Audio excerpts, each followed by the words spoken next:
Got it.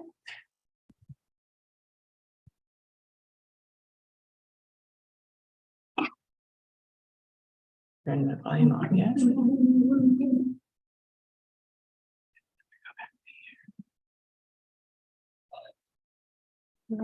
Okay. Good to go. I'm Heather McDaniel, the Administrative Director of the Tompkins County Industrial Development Agency. I will conduct today's public hearing and record the minutes of the hearing. IDA board members present are Rich John. The hearing is being held pursuant to a public notice published in accordance with Article 18A of the General Municipal Law in the Ithaca Journal on November 21st, 2022. The purpose of the hearing is to afford the general public an opportunity to make statements and comments on the request by 132 Cherry Clinton LLC for financial assistance from the Tompkins County IDA. The project is located on 1.38 acres of land located at 132 Cherry Street in the city of Ithaca. The project consists of the planning, design, construction, operation, and leasing by the company of 2 5-story multi-tenanted mixed-use buildings that will include approximately 143 residential apartment units, approximately 4,300 square feet of street-level commercial space, to be leased as a multi-tenanted mixed-use commercial retail space.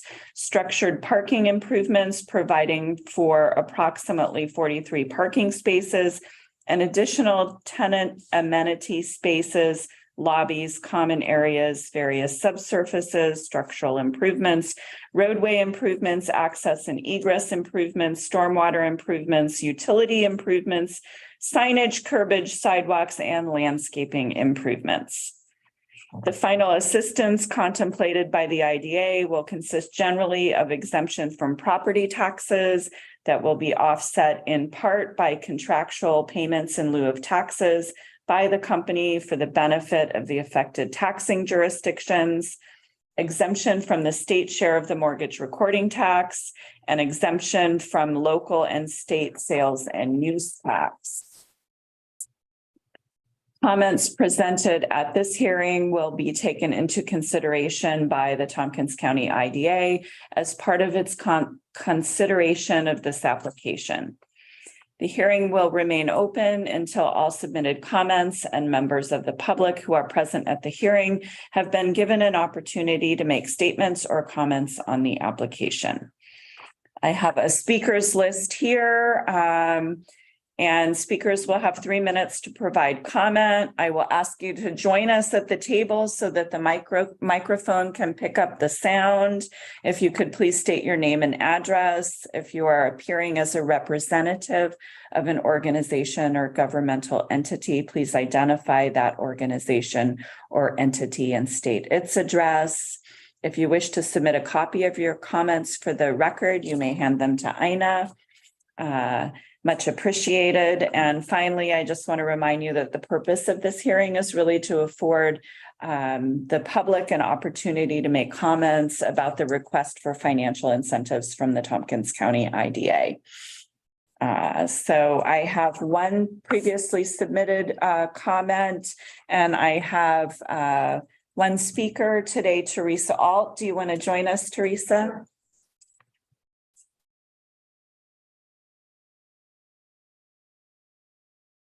Is this? Yep. This is satisfactory. Okay.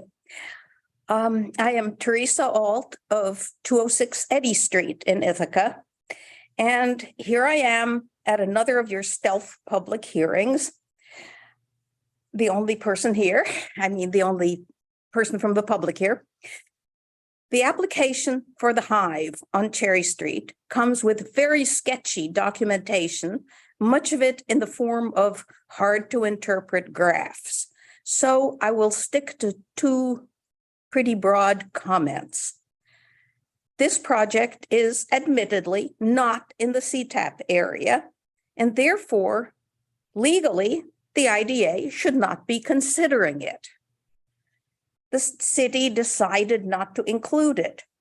There clearly is not city support for subsidizing this project. I can imagine why. I have walked to a Cherry Arts performance, more or less there, along Tabor Street, narrow, unlighted, without sidewalks. For this to be a walkable place, the city will have to spend money to construct sidewalks and to light it. No wonder, and the city would have to do this while its taxes are abated for 10 years. No wonder they don't want to do that. Moreover, this is the area where small businesses report finding the body of a deceased inhabitant of the jungle. Not exactly an environment for nice housing. The 143 apartments are to be market rate. This means that most people who work in the city will not be able to afford them. So morally, the IDA should not consider this project. I believe that VISM will be able to find the capital to build on its own without subsidy from the IDA. Nothing stops VISM from building. Thank you. Thank you. I have one submitted comment. Do you want to read it or do you want me to read it? I have read it, but I can certainly. It's all yours. All right. This is a letter from Peter Wissaker, dated December 5th, 2022, RE 132 Cherry Clinton LLC project, The Hive. Thank you for the opportunity to comment on the prospect of giving tax breaks to support VISM's proposed apartment building at 132 Cherry Street. It is nice to have a local developer come before the agency and to see a new building being proposed for that area. That said, I am writing to ask you to either reject the tax breaks requested by VISM Development Group for The Hive, or at least significantly modify them. Here are the reasons to reject it. 1, TCIDA should not be providing monies that serve as VISM's leverage to enable the firm and its investors to profit from the project. As I'm sure you know, with most real estate projects, developers look to build using a model based on leverage rather than the total cost of the building. This is where profit comes from. They put in the smallest amount of money possible and use loans or other sources of funds to produce a building from which they will garner a healthy share of the profits. For the Hive, the $12.4 million of equity noted in item 4 will make up 23.88% of the building's funding, with the bank financing making up the rest. We don't know who will provide that equity, but typically it is the developer and his or her investors. There's a footnote there. The footnote reads, we know VISM has investors because on their website it says, stay informed about future investment opportunities. Subscribe to our investors database to receive information about investment opportunities and updates about our projects.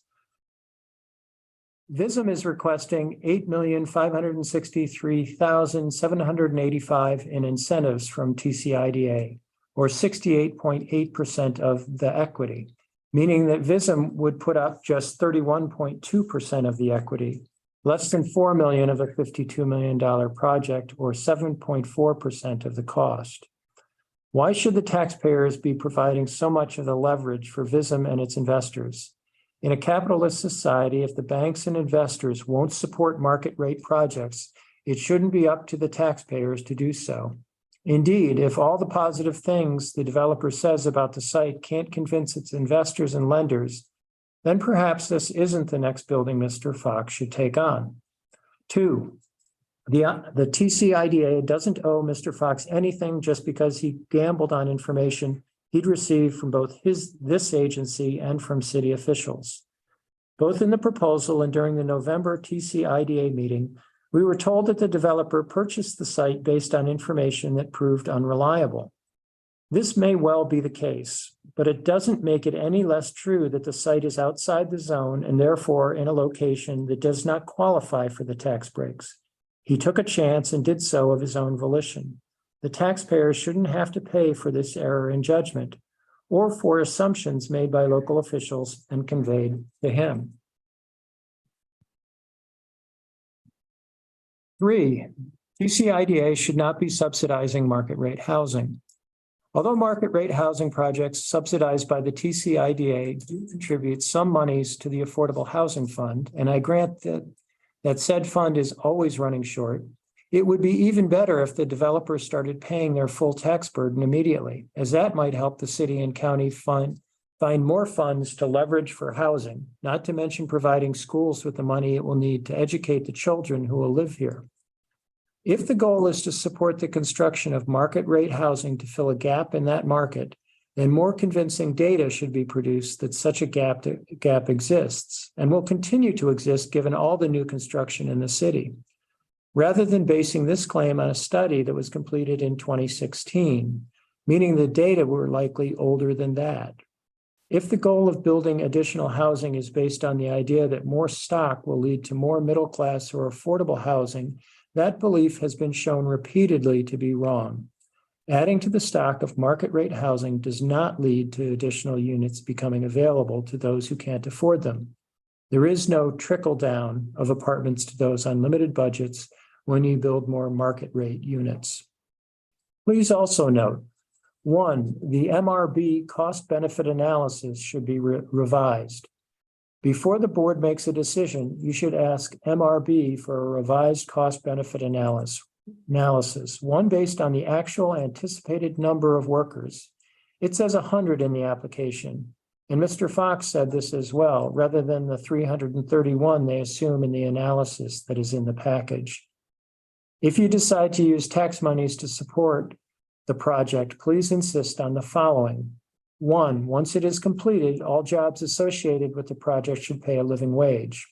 The agency should require that all workers who are attached to the project through VISM, the LLC, or the services either hires to do work, such as janitorial services, security, etc., should be guaranteed a living wage. 2, prevailing wage apprenticeship should be attended to. The agency should require that the developer use a contractor who pays the prevailing wage, as well as contractors who have an apprenticeship program.